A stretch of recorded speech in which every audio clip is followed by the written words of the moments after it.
Assalamualaikum warahmatullahi wabarakatuh. Waalaikumsalam warahmatullahi wabarakatuh. Bismillahirrahmanirrahim. Alhamdulillahi rabbil alamin. Wal aqibatu lil muttaqin wala udwana illa 'alal zalimin. Wassalatu wassalamu ala asyrafil anbiya'i wal mursalin Sayyidina wa maulana Muhammadin wa ala alihi wa ashabihil mujahidin at-tahirin, amma ba'du.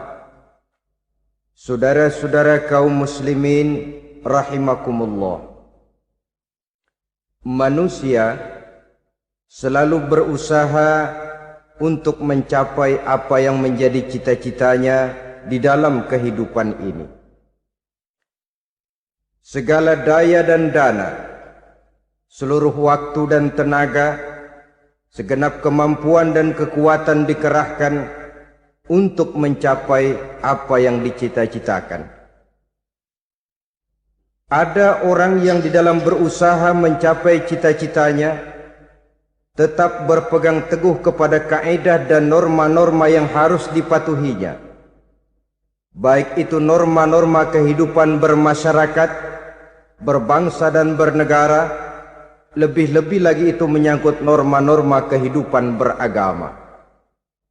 Artinya, di dalam mencapai cita-citanya, dia tetap menghormati dan mentaati halal haram, mengenal hak dan batil, tahu mana yang boleh dan mana yang tidak boleh. Tetapi di lain pihak, tidak jarang, bahkan banyak sekali orang-orang yang di dalam usaha mencapai cita-citanya terjebak dalam prinsip menghalalkan segala macam cara untuk mencapai satu tujuan. Tidak ada lagi kaidah dan norma-norma yang harus ditaatinya. Ia tidak peduli dengan halal dan haram. Ia tidak kenal hak dan batil. Ia tidak tahu mana yang boleh dan mana yang tidak boleh. Segala cara dilaksanakan asal tujuan tercapai. Maka lahirlah orang-orang yang mengambil jalan pintas dan potong kompas dalam usaha mencapai apa yang menjadi cita-cita dan tujuan dalam kehidupannya. Begitulah kita lihat dalam kehidupan ini. Yang di bawah ingin cepat naik ke atas, sementara yang di atas bertahan tidak mau turun dari tahta dan singgasananya. Maka terjadilah benturan-benturan nilai dan kepentingan. Terbentuklah klik, klan, grup, dan sindikat-sindikat yang menyerupai mafia, di mana nilai objektivitas sudah sangat sulit ditemukan. Yang celakanya lagi, lahirlah budaya jilat-menjilat, upeti, dan lain sebagainya asal tujuan bisa tercapai. Sementara itu yang miskin ingin cepat menjadi kaya, sedang yang kaya ingin menjadi lebih kaya lagi. Kalau boleh tidak hanya sekedar dia saja yang kaya, anaknya harus kaya, cucunya tidak boleh miskin dan kere. Bahkan cucu daripada cucunya pun harus jadi orang-orang kaya. Ini keinginan yang wajar. Setiap orang tua tentu tidak ingin meninggalkan anak cucunya dalam keadaan miskin dan terlunta-lunta. Yang tidak wajar kalau keinginan itu membuat orang lalu menghalalkan segala macam cara, menyalahgunakan fasilitas yang dimilikinya, apalagi kalau dia berada dalam satu posisi di mana seharusnya dia memberikan contoh dan keteladanan. Maka akibatnya timbullah krisis wibawa, yang dari krisis wibawa ini mengendorlah disiplin. Sesungguhnya orang lalai, orang tidak mau berdisiplin karena di mukanya, di matanya, dalam pandangannya tidak ada lagi orang yang dianggapnya berwibawa. Dan wibawa itu hilang oleh karena orang merasa tidak ada keteladanan yang patut dijadikan contoh dalam kehidupannya. Inilah sesuatu yang kurang dirasakan di zaman kita sekarang ini. bukan kurangnya teori, bukan kurangnya segala macam kaedah dan dalil, tetapi yang kita rasakan sekarang ini kurangnya contoh dan keteladanan dari orang-orang yang seharusnya memberikan contoh dan keteladanan itu. Berangkat dari sejarah dan kehidupan Rasulullah sallallahu alaihi wasallam, keberhasilan yang beliau peroleh, salah satu dasar utamanya ialah satunya kata dan perbuatan. Tidak bermental ganda, tidak bermain minyak di atas air, tidak menggunting dalam lipatan. Lidahnya adalah hatinya, ucapannya adalah perbuatannya, dan apa yang beliau ajarkan kepada orang lain, beliaulah pelaksana pertamanya. Saudara-saudara kaum muslimin rahimakumullah. Sementara itu pada sisi lain, yang miskin ingin cepat menjadi kaya, maka ia terjebak dalam prinsip tujuan menghalalkan cara apapun saja dilaksanakan asal dia bisa segera menjadi kaya. Maka salah satu jalan yang banyak dilaksanakan orang untuk mencapai kekayaan tanpa harus peras keringat dan banting tulang seperti umumnya orang adalah melalui satu jenis permainan yang umumnya kita kenal dengan nama judi. Ada dua bentuk dan pola daripada judi. Walaupun seiring dengan kemajuan ilmu pengetahuan dan teknologi canggih, peradaban manusia semakin tinggi, maka jenis macam judi yang dimainkan oleh manusia ikut-ikut menjadi canggih. Tetapi pada umumnya ada dua jenis macam judi itu. Pertama, ada judi yang dilakukan secara langsung, dalam arti seorang petaruh berhadapan dengan bandar atau orang berhadapan dengan orang. Dari judi yang dilaksanakan secara langsung ini, efek negatif yang segera bisa kita lihat dengan nyata, pertama, timbulnya rasa dendam dan permusuhan. Walaupun orang nampak duduk berhadap-hadapan, walaupun kelihatannya mereka tertawa satu sama lain, tapi yakinlah itu cuma sekedar kulit saja. Pikiran yang ada dalam benak tiap-tiap orang yang terlibat dalam perjudian tidak lain ialah bagaimana saya bisa mengalahkan lawan main saya. Akibatnya tentu bisa kita pastikan, akan timbullah dendam dan permusuhan bagi yang kalah, akan timbullah rasa sombong dan menganggap remeh orang lain bagi yang menang. Yang kedua, lalainya orang kepada apa yang menjadi tanggung jawab dan kewajibannya. Orang bisa lupa kepada anak dan istri. Kalau kepada anak dan istri saja sudah bisa lupa, apalagi kepada yang lain, sebab anak dan istri memang merupakan bagian daripada kehidupan kita. Konon lagi saudara, konon lagi keluarga yang lain, anak istri saja bisa terlupakan oleh penyakit dan permainan yang bernama judi ini. Yang ketiga, hilangnya rasa sayang kepada harta. Harta yang didapatnya dengan peras keringat dan banting tulang. Mungkin pergi pagi dan pulang sore. Setibanya dia di meja judi, apalagi uang tadi sudah bertukar dengan dalam bentuk koin, maka rasa sayang kepada harta itu tidak akan pernah ada lagi.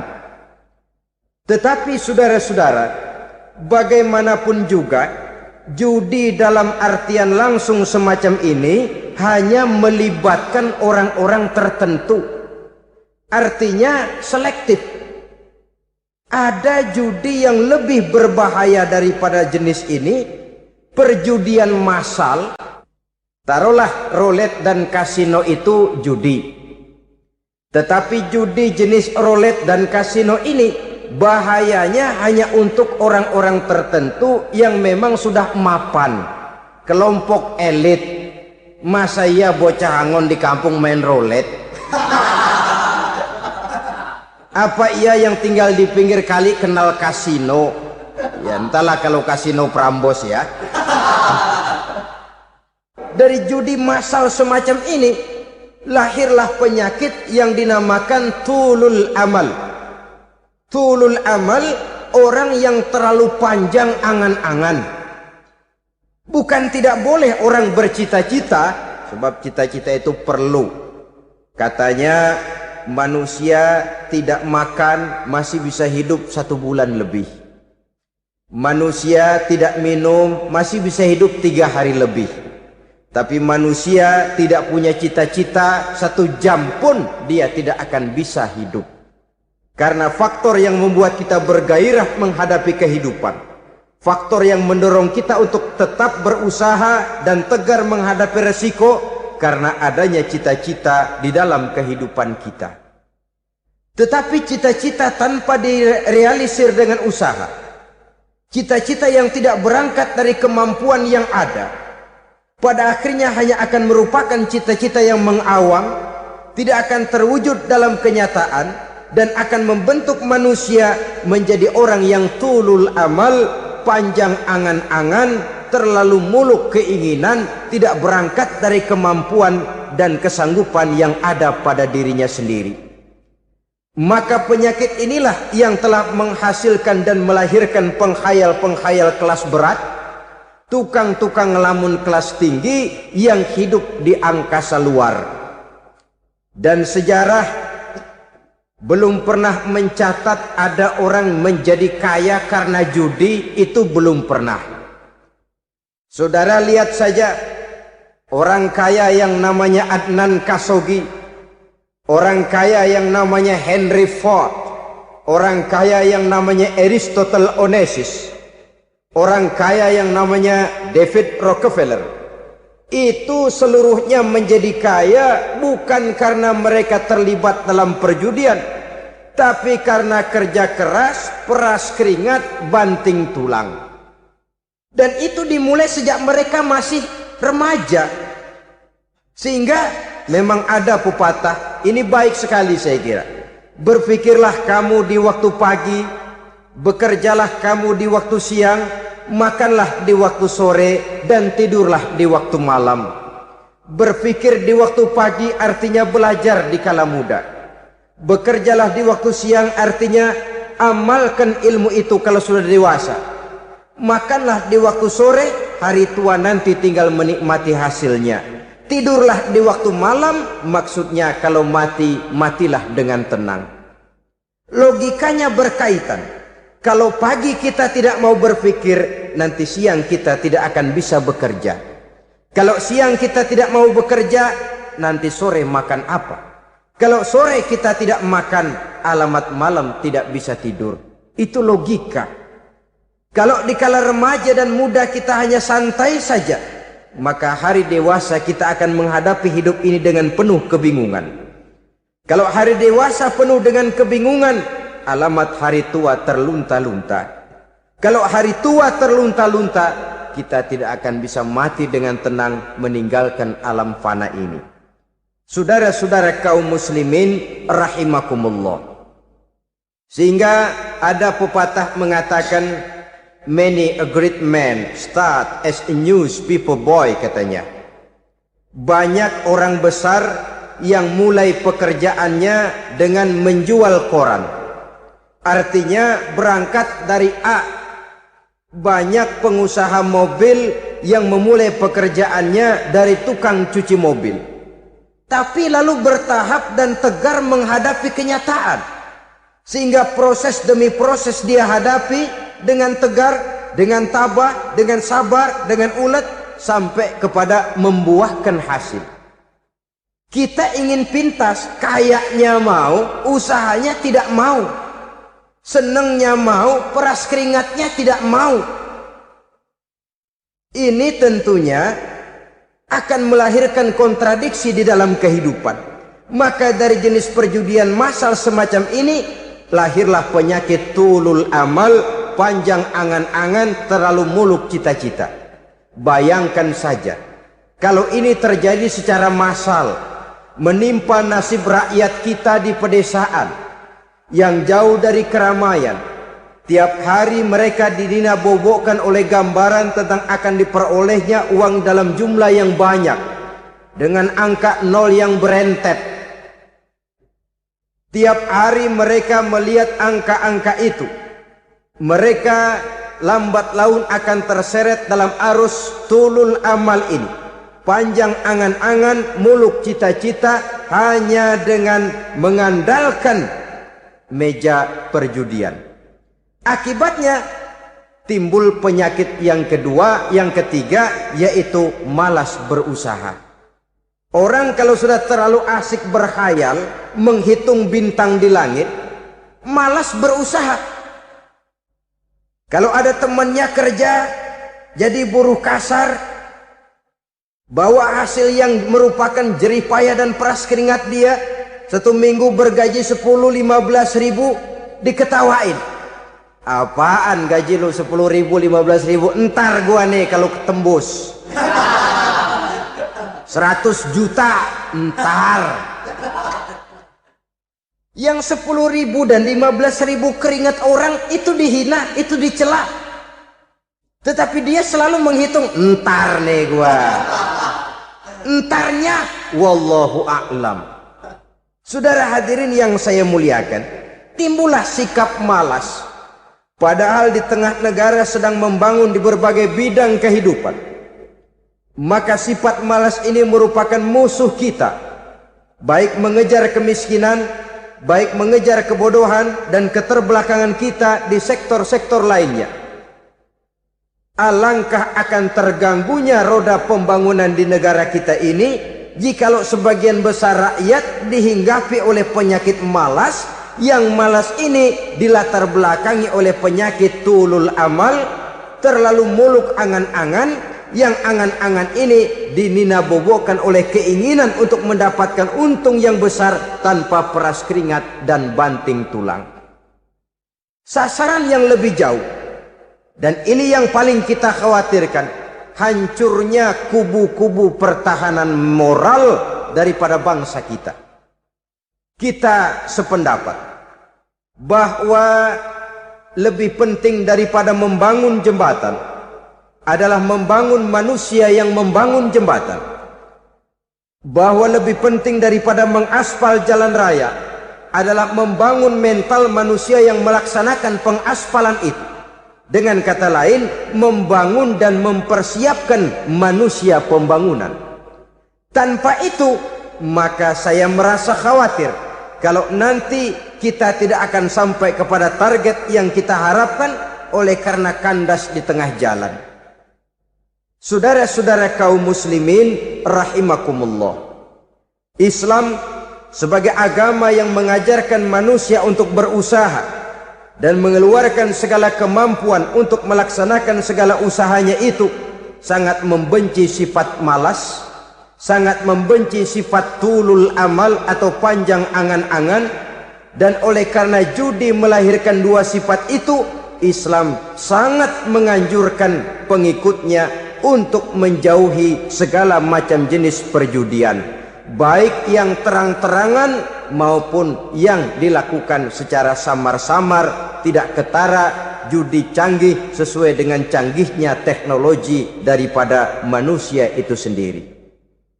Ini adalah penyakit yang meracuni masyarakat manusia dari sejak berpribadi, bertetangga, berumah tangga, sampai kepada berbangsa dan bernegara.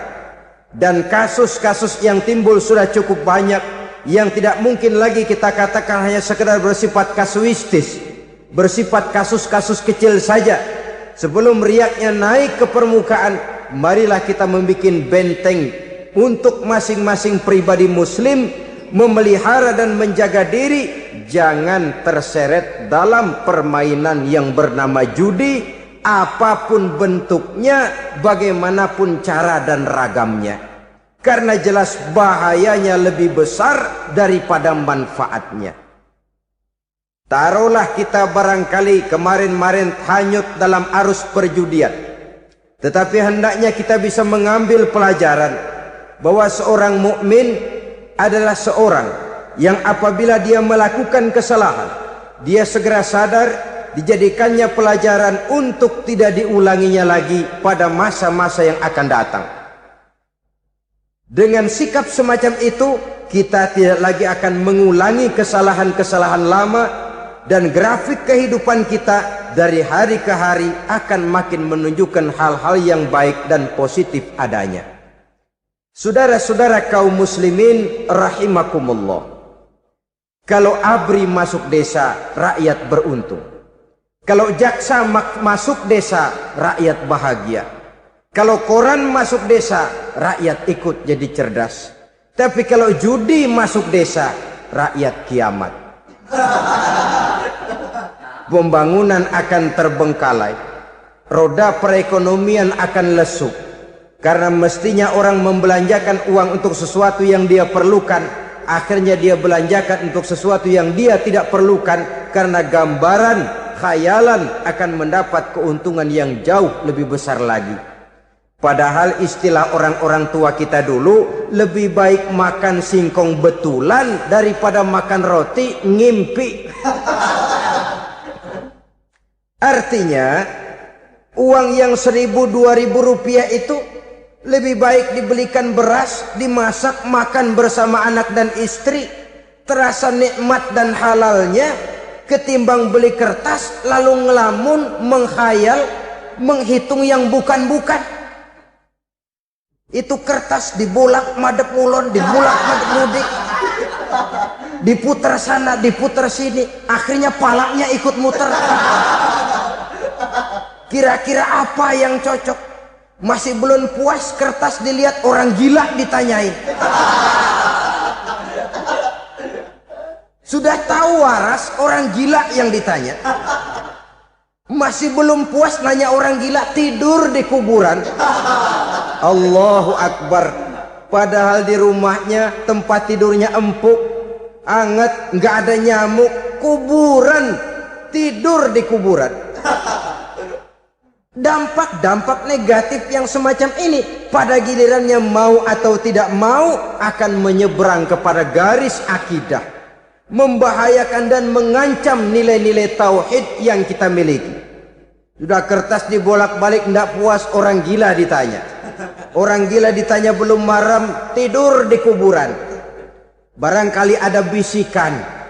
Saudara hadirin yang saya muliakan, memang walaupun wahyu sudah berhenti, tapi Allah masih memberikan ilham kepada hamba-hambanya yang dikehendakinya. Tetapi ilham itu bentuknya positif. Kalau saudara pagi-pagi berniat, tahu-tahu datang pikiran nanti malam mau ngaji, itu namanya ilham. Kalau saudara sedang merenung, tahu-tahu datang pikiran, saya mau sedekah, itu namanya ilham, bentuknya positif. Tapi kalau ngelamun, tahu-tahu datang pikiran nomor sekian sekian sekian pasang, itu bukan ilham, itu belis. Saudara hadirin yang saya muliakan, tidak puas tidur di kuburan, cari yang lebih paten lagi, dukun ditanya. Nah, saya ingin menuduhkan persoalan. Apa tidak boleh orang ziarah kubur? Apa tidak boleh orang pergi ke dukun? Ini dalam kaitannya dengan judi, karena ini penyakit yang sudah merajalela, mewabah di kalangan masyarakat kita di lapisan yang bawah ini. Saudara hadirin yang saya muliakan, ziarah kubur bukan saja boleh, malah dianjurkan oleh Nabi. Tetapi ziarah kubur yang dianjurkan oleh Nabi itu dengan tujuan pertama, agar orang ingat kepada mati. Kafa bil mauti wa'izah, kata Nabi. Cukup dengan mengingat mati menjadi pelajaran bagi kamu semua. Maka etikanya diajarkan, kalau saudara ziarah kubur, sampai di depan pintu kubur itu kan, Assalamualaikum ya ahlal kubur wa inna insyaallahu bikum lahikun. Kami satu saat insya Allah pasti akan menyusul kamu. Kalau kamu sekarang berbaring di sini, satu saat kami akan berbaring di sini. Ziarah kubur mengingatkan orang kepada mati. Orang yang ingat kepada mati, gaya hidupnya lain dengan orang yang tidak ingat mati. Nah, orang kalau nggak ingat mati, gaya hidupnya nggak terkontrol. Kalau dia berkuasa, Fir'aun. Itu nggak ingat mati. Kalau dia kaya, korun. Sudah gambarannya nggak merupakan gambaran-gambaran yang baik. Orang yang ingat mati, dia berkuasa, dia berlaku adil. Suatu saat saya akan mati dan ini akan dimintakan pertanggungan jawab. Orang kaya ingat mati, dia akan jadi pemurah. Kenapa? Kalau saya diberikan ilmu, pertanyaan akhirat cuma satu, ilmumu kau amalkan untuk apa? Kalau saya diberikan umur panjang, pertanyaan akhirat cuma satu, umurmu kau habiskan di mana? Tapi jikalau saya diberikan harta, pertanyaan akhirat ada dua, hartamu kau dapat dari mana, kau belanjakan kemana? Depannya ditanya, belakangnya ditanya, dapat dari mana, dibelanjain kemana? Sebab dua-duanya berkaitan dengan kegiatan. Kadang-kadang dapatnya dari jalan yang baik, tapi keluarnya ke tempat yang tidak baik, itu pun tidak betul. Atau dapatnya dari yang tidak baik, tapi dibelanjakan untuk yang baik, itu pun tidak bisa diterima. Oleh karenanya, dengan mengingat mati, gaya hidup seseorang jadi terkontrol karenanya. Yang kedua, dianjurkan kita untuk berziarah kubur itu mendoakan orang-orang yang sudah meninggal. Mal mayyitu fi qabrihi illa kal gharikil mutaghawis, kata Nabi. Orang yang sudah meninggal itu di alam barzakhnya adalah seperti orang yang tenggelam di lautan, menunggu doa dari keluarganya yang masih hidup. Apakah itu anaknya, kemenakannya, cucunya, dan lain sebagainya. Adapun yang kalau kita ziarahi itu kuburnya orang-orang yang kita tahu merupakan orang soleh, orang yang berjiwa bersih, yang kita kenal ketakwaannya kepada Allah Subhanahu wa ta'ala, tidak ada salahnya kita bertabarruk, asal jangan dengan satu keyakinan bahwa dia secara mandiri bisa mendoakan kita. Dia hanya bisa melakukan itu hanya dengan izin Allah. Nah, umumnya orang kalau sudah ziarah ke kubur-kubur keramat itu, Allahnya kelupaan. Itu yang dikhawatirkan merusak dan mengganggu akidah. Sehingga di awal-awal perkembangan Islam, Nabi pernah melarang orang ziarah kubur itu. Ini bisa kita simak dari hadis, kuntu nahaitukum an ziyaratil qabri fazuruha. Dahulu aku pernah melarang kamu untuk ziarah kubur. Adapun sekarang kalau mau ziarah, ziarahlah kamu. Kata-kata dulu aku pernah melarang kamu, itu menggambarkan bahwa pada permulaan perkembangan Islam, nilai keimanan para sahabat masih rapuh, masih lemah, masih memerlukan pembinaan. Sehingga kalau mereka sering ke kubur, dikhawatirkan mereka minta kepada kubur.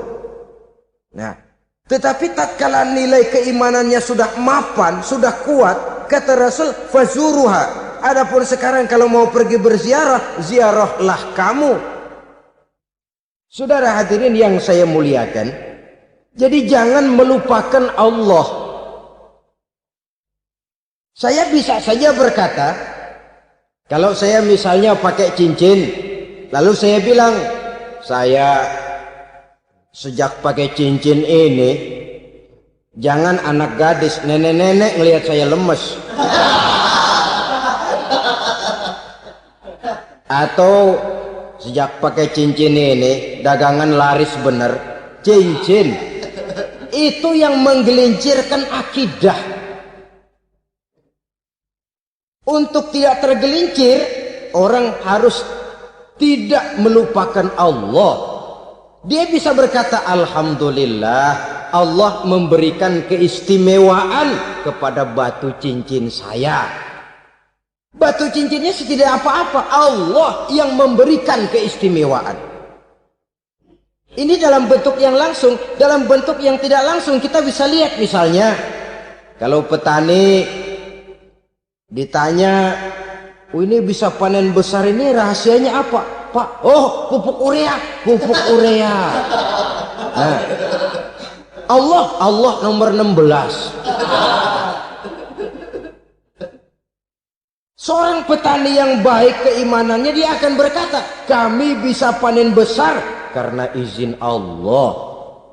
Lah kalau pupuknya mah pakai pupuk urea, izin Allahnya dulu, baru kemudian pupuknya nyusul. Jadi sebenarnya bukan cuma pergi ke dukun yang bisa merusak keimanan, pergi ke dokter juga bisa loh merusak keimanan. Kalau berkeyakinan bahwa dokter itulah yang memberikan sembuh, kenapa akidah saudara tidak tergelincir karenanya? Dokter hanya memberikan obat dan resep, sembuh itu datangnya dari Allah. Ini yang diungkapkan lewat lisan Nabi Ibrahim alaihissalam, wa idza maridtu fahuwa yashfini. Apabila aku sakit, dialah Allah yang memberikan sembuh. Memberikan sembuh. Jangan juga menyalahartikan ayat ini. Ada ayat begini sakit terus nekat. Udah nggak usah berobat dah, emang penyakit dari Tuhan, ntar waktunya baik ya baik ya. Udah ampek terus dah. Orang yang berobat saja belum tentu sembuh, apalagi yang tidak berobat. Sama juga orang nggak sembahyang kita ajakin ngotot, lo juga yang sembahyang belum tentu masuk surga katanya. Lah yang sembahyang belum tentu masuk surga, bagaimana cengoran lo yang nggak sembahyang?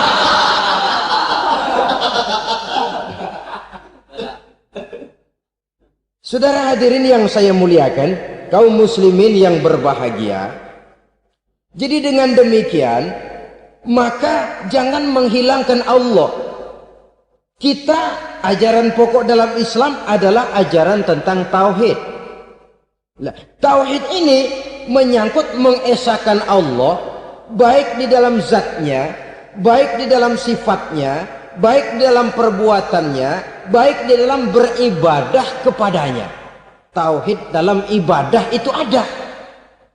Tauhid dalam zat artinya zat Allah itu tidak tersusun, tidak terdiri dari bagian-bagian yang bisa dipecah-pecah.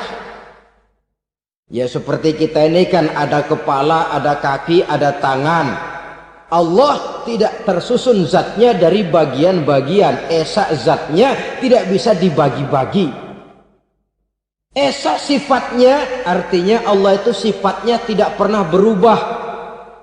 Sejak dahulu sampai sekarang Allah itu cinta kepada orang beriman yang melakukan kebaikan, dan Allah benci kepada orang kufur yang melakukan kejahatan. Mustahil satu saat Allah berubah, orang kufur yang berbuat kejahatan didemenin, orang mukmin yang berbuat kebaikan dikeselin. Misalnya tahun 2000 Tuhan giliran jengkel sama orang mukmin. Itu mustahil, dia esa di dalam sifatnya. Lain dengan sifat kita manusia, sifat kita ini kan relatif. Ada saatnya kita senang, lain saat yang kita senang betul kita caci maki. Hari ini kita caci maki, besok kita puji. Lihat teman kaya, habis kita omongin, boleh jadi dia kaya, kenapa? Dukunnya 36. Begitu kita habis caci maki begitu, dia datang ngasih duit sama kita. Cacian itu bisa berubah menjadi pujian. Lu ya emang bukan main dah.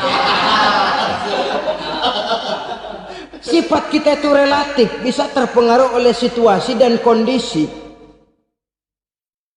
Saudara hadirin yang saya hormati, kaum muslimin yang berbahagia, Allah juga esa di dalam perbuatannya. Artinya di dalam menciptakan apapun yang akan diciptakan oleh Allah, di dalam melakukan apapun yang akan dilakukan oleh Allah, tidak terikat kepada faktor lain, tidak memerlukan bantuan lain. Dia adalah mutlak. Nah, kemudian kita mengesahkan Allah dalam zatnya, mengesahkan Allah dalam sifatnya, mengesahkan Allah dalam perbuatannya, belum tentu berarti kita mengesahkan Allah dalam ibadahnya. Sebab banyak orang yang yakin betul Allah itu esa, teguh dengan pendiriannya. Tuhan lu siapa? Allah. Allah bagaimana? Esa. Bagaimana kalau dua? Kagak. Tiga? Enggak. Mantap. Soal tahlil paten. Tapi dalam ibadah kadang-kadang dia tidak mentauhidkan Allah. Ini makna wa ma umiru illa liya'budullaha mukhlisin. Kami tidak memerintahkan kepadamu kecuali untuk beribadah kepadaku, kata Allah, dengan ikhlas. Beribadah kepada Allah dengan ikhlas itu artinya apa? Beribadah hanya untuk Allah saja. Nah, kalau hanya untuk Allah saja, lalu kita minta berdoa di depan kuburan orang yang soleh, apa syirik? Tidak syirik. Kalau kita berkeyakinan bahwa orang tempat kita memanjatkan doa itu hanya bisa mendoakan kita dengan izin Allah. Dia sendiri tidak punya kekuasaan apa-apa. Tanpa izin Allah dia tidak bisa berbuat apa-apa. Itu tidak menyebabkan orang menjadi syirik. Sama saja dengan kalau saya berkata tadi, alhamdulillah Allah telah memberikan keistimewaan kepada batu cincin saya. Apa salahnya Allah memberikan keistimewaan kepada benda-benda mati? Allah memberikan keistimewaan kepada Hajar Aswad, benda mati. Allah memberikan keistimewaan kepada Masjidil Haram, benda mati. Allah memberikan keistimewaan kepada Ka'bah, benda mati. Orang tawaf keliling Ka'bah, sembahyang di Masjidil Haram, sujud menghadap kepada Ka'bah. Apakah jadi syirik? Tidak. Kita tidak menyembah Ka'bahnya, kita menyembah yang punya Ka'bah itu. Nah, di sini kita lihat bahwa fungsi Ka'bah hanya merupakan wasilah. Tapi kalau Allahnya kita hilangkan, jadilah kita penyembah batu. Hanya saja batu itu berbentuk 4 bernama Ka'bah. Sa'i, orang yang melaksanakan haji, lari-lari antara Safa dan Marwah, amalan apa itu? Seakan-akan kita menghormati bukit-bukit, gunung-gunung. Tapi bukan itu yang kita tuju dalam pelaksanaan sa'i itu. Yang kita tuju adalah ini perintah Allah. Allahnya yang diutamakan. Maka hal semacam ini tidak menyebabkan orang menjadi syirik dan tergelincir dari tauhid. Tapi kalau ziarah kubur dengan niat cari buntutan, cari nomor yang cocok, ini niatnya saja sudah salah. Nah, kalau berangkat dengan niat yang salah, sampai di sana saya yakin, seyakin-yakinnya amalannya pasti salah. Lah, kubur yang diziarahin bukan kubur orang soleh. Ya mana ada orang soleh ngasih kode buntut. Ada juga orang salah, bukan orang soleh itu. Kadang-kadang dia nggak tahu kuburan siapa, nongkrong aja di situ. Memang sulit, saudara-saudara. Mental ya, namanya mental. Kalau memang mental sudah mental judi, apa saja bisa dijudiin. Jadi orang nggak perlu sebenarnya pemerintah terlalu gini, nggak usah. Kembali saja kepada mental. Kalau mental memang sudah mental judi, apaan aja bisa dijudiin. Pulang tengah malam nabrak babi, babi yang keluar nih.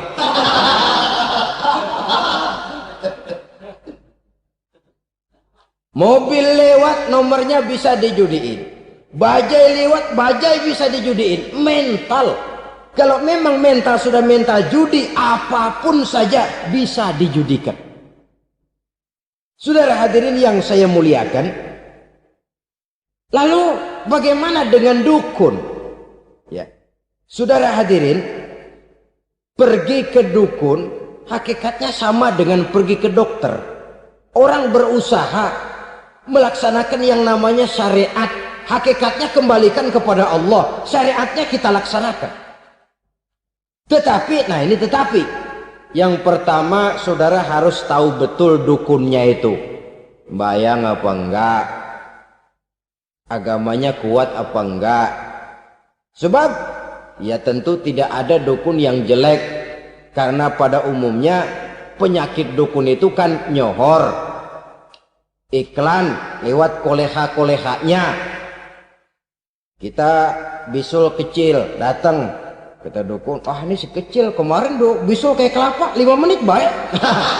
5 menit padahal kemarin kagak ada yang datang. Diolah sedemikian rupa supaya orang mantap. Jadi jangan asal sembarangan. Kadang-kadang lihat potongan dukunnya aja kita ngeri. Mukanya sudah kremot, nggak pernah tersentuh air wudhu. Jangankan air wudhu, mandi aja jarang. Yang kayak begini yang dipegang mati-matian, yang dipercayai habis-habisan, akan kita kemanakan tauhid kita ini? Apalagi kalau perginya sudah dengan niat mencari nomor yang jitu. Itu saya katakan lagi tadi, berangkat saja sudah dengan niat yang salah. Orang berusaha silahkan. Sama juga kita ke dokter. Oleh dokter kan setelah diperiksa penyakit kita, lalu dianalisa, oh ini penyakitnya ini. Kemudian diberikan obat. Lah, obat itu kan tentu ada aturan minumnya tuh. Yang kapsul ini sehari 3 kali, yang tablet ini sehari 2 kali. Kalau kita minumnya kelebihan, overdosis namanya. Saking pengen cepet baik, sekali minum 10 tablet. Ya memang nggak sakit-sakit lagi, tapi nggak hidup sudah. Habis. Kita pun dalam melaksanakan amalan hidup beragama begitu. Sudah datang kepada kiai, orang-orang soleh, meminta amalan, wiridan, itu jangan sampai overdosis. Tidak sesuai dengan kemampuan pribadi. Wong masih SD sudah minta matematika kelas SMP, celeng. Baru SMP sudah minta diajarkan filsafat kelas perguruan tinggi, semaput. Kenapa? Daya tampungnya nggak kuat. Emang ukuran secangkir, minta disiin seember, ya luber. Lebihnya nggak cukup. Kenapa? Yang diberikan, yang diamalkan tidak sesuai dengan makomnya, tidak sesuai dengan kemampuan yang ada pada dirinya. Saudara hadirin yang saya muliakan, akhirnya apa? Mencelakakan dirinya sendiri. Ngawur. Baru sembahyang seminggu udah ngaku ketemu malaikat. Sembahyang ditemenin malaikat. Lah sembahyang baru seminggu mulai. Tuh malaikat iseng amat. Ya walaupun kalau Allah izinkan tidak mustahil, tapi kan tidak logik. Orang yang melaksanakan ibadah puluhan tahun memerlukan riyadhah dan latihan, khusyuk dan tawadhu, penuh tazallul, merendahkan diri di hadapan Allah, belum tentu mendapat karunia yang semacam itu. Saudara hadirin yang saya muliakan, jadi dengan kata lain, yang pertama lihatlah dulu kualitas dukun yang akan saudara datangi itu. Ini kualitas black apa kualitas white, aspal apa cat putih, sehingga jangan sampai kita salah pilih. Sebab biasanya orang kalau sudah hanyut di kali, rumput pun dia pegangin. Dia tahu kalau rumput tidak akan bisa menahan bobot badannya, tapi karena posisinya posisi terjepit, rumput pun dia pegang. Ini satu gambaran psikologis betapa orang dalam keadaan panik, kepepet, kejepit, yang tidak mestinya dipegang pun akan dipegangnya juga. Walaupun dia tahu itu tidak akan bisa menahan bobot badannya, namun dipegangnya juga. Oleh karenanya, yang pertama, lihat dulu kualitas dukunnya. Yang kedua, saudara-saudara, jangan berkeyakinan bahwa dukun itulah yang memberikan permintaan saudara. Si dukun hanya bisa dengan izin Allah. Nah ini kuncinya. Kalau izin Allahnya dihilangkan, dan ini yang jarang. Biasanya kalau kita diajak ke dukun, di sono aja no paten banget, abah ano, abah ini, abah ano, abah. Lah, lalu pikiran kita kan terfokus. Dikala itulah kita mulai menyampingkan Allah. Di situ yang dikhawatirkan nilai tauhid kita jadi tergoyah karenanya. Bahwa orang yang kita datangi, yang kita kenal kesolehan dan ketakwaannya, hanya bisa memberikan pertolongan dengan izin Allah. Dengan izin Allah dia doakan kita dan doanya kabul. Dengan izin Allah dia penuhi hajat kita dan hajat kita jadi terlaksana, jadi kenyataan dengan izin Allah. Sebab Allah itu memberikan keistimewaan. Ada waktu istimewa, ada tempat istimewa, ada jam istimewa. Kenapa sih sedekah hari Jumat dengan sedekah hari Kamis pahalanya kok lebih besar hari Jumat? Karena itu waktu istimewa. Kenapa untuk sembahyang sunnah dianjurkan sepertiga malam yang terakhir? Karena itu waktu istimewa. Kenapa doa di Multazam, di dekat Hajar Aswad, di Hijr Ismail, di Raudhah dikabulkan Allah? Karena itu tempat istimewa. Memang kadang-kadang ada orang berkata, kalau mau berdoa kenapa mesti di kuburan wali? Di rumah juga berdoa, Tuhan dengar. Betul, Tuhan dengar, bahkan tidak berdoa pun Allah tahu isi hati kita. Tapi soal dikabulkan atau tidak, itu hak Allah. Dan Allah memberikan fasilitas kepada tempat-tempat tertentu dan istimewa. Dan itu diajarkan oleh Nabi. Di Raudhah perbanyak doa. Kenapa? Itu tempat yang mustajabah. Artinya Allah memberikan keistimewaan kepada tempat-tempat tertentu. Dalam konteksnya dengan ini, makom para aulia, para wali, para ulama soleh, tidak ada salahnya kita berdoa di sana, bertawassul, bukan meminta kepada si kiai, bukan meminta kepada si ulama, bukan meminta kepada si wali, meminta kepada Allah melalui tempat yang orangnya kita yakin dekat dengan Allah. Walaupun Allah tidak memerlukan perantara, itu jelas. Allah tidak memerlukan calo, memang. Tapi Allah menyediakan waktu dan tempat-tempat istimewa. Itu harus kita manfaatkan untuk mendekatkan diri dan berdoa kepadanya. Saudara-saudara kaum muslimin rahimakumullah. Saya kembali dalam konteksnya dengan dukun yang akhir-akhir ini jadi populer karena merajalelanya judi sampai kepada desa-desa. Pedesaan-pedesaan terpencil yang akibatnya menjauhkan orang dari nilai tauhid. Padahal benar kalau orang berkata kazabal munajjimun walau sodaku, tukang-tukang ramal itu bohong walaupun benar. Kalaupun betul, kebetulan. Itu maksudnya bohong walaupun betul, betulnya betul kebetulan. Maka para remaja itu biasanya gemar kepada membaca bintang Anda minggu ini, kan begitu toh? Nah, apa Aries, apa Virgo, apa Leo dan sebagainya, dan itu memang menarik untuk dibaca.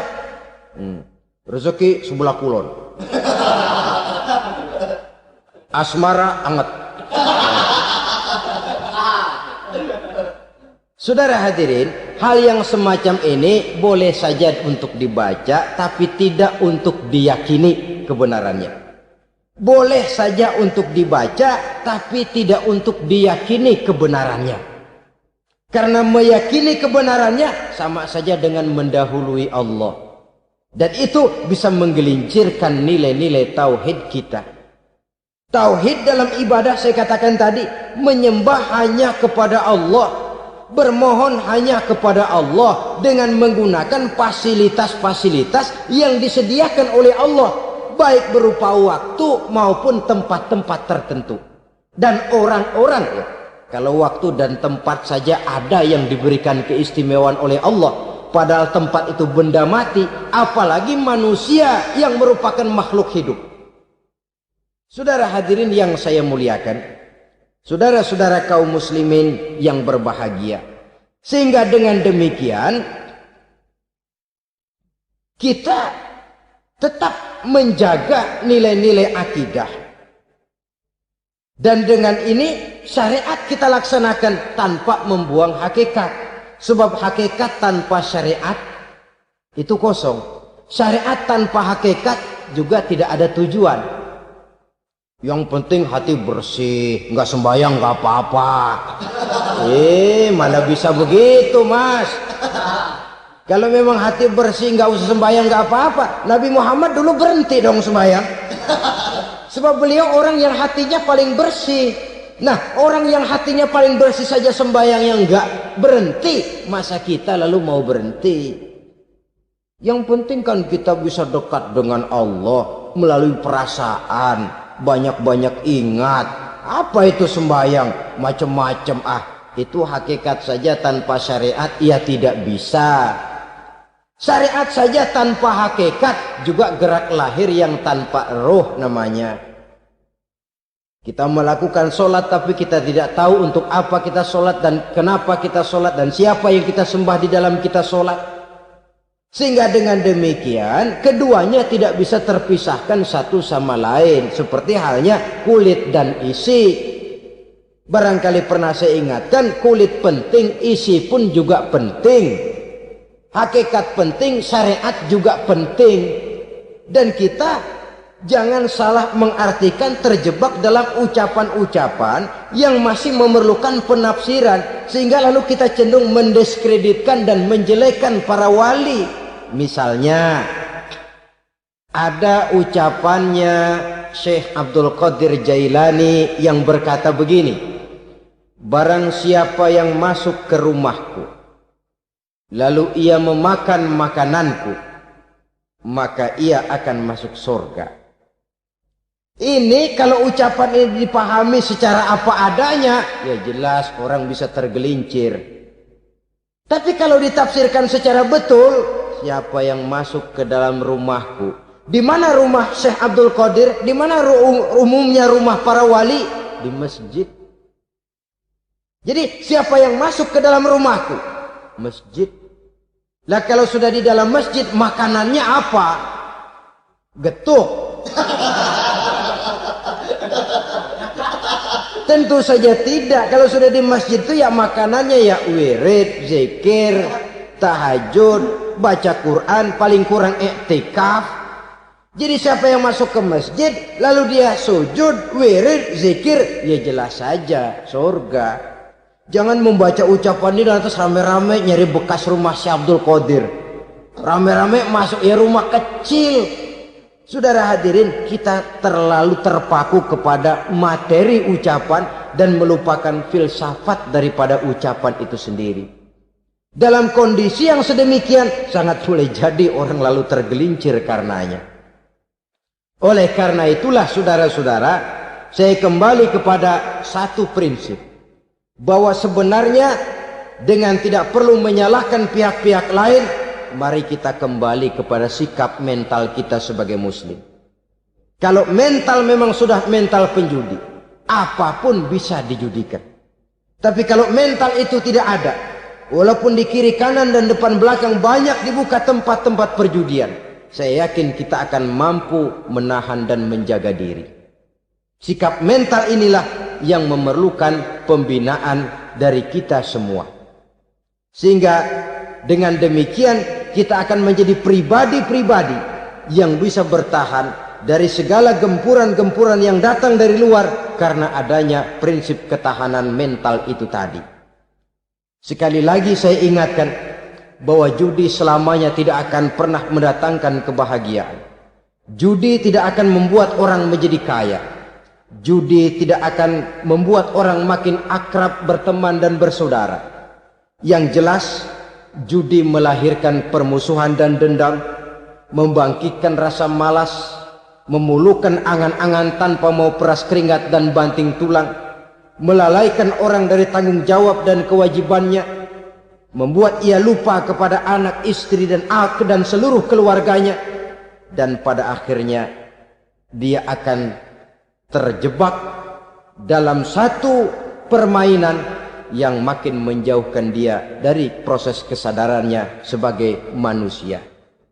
Sebagai uraian penutup, marilah kita renungi firman Allah dalam Al-Baqarah ayat 208. A'udzubillahi minasyaitonir rajim.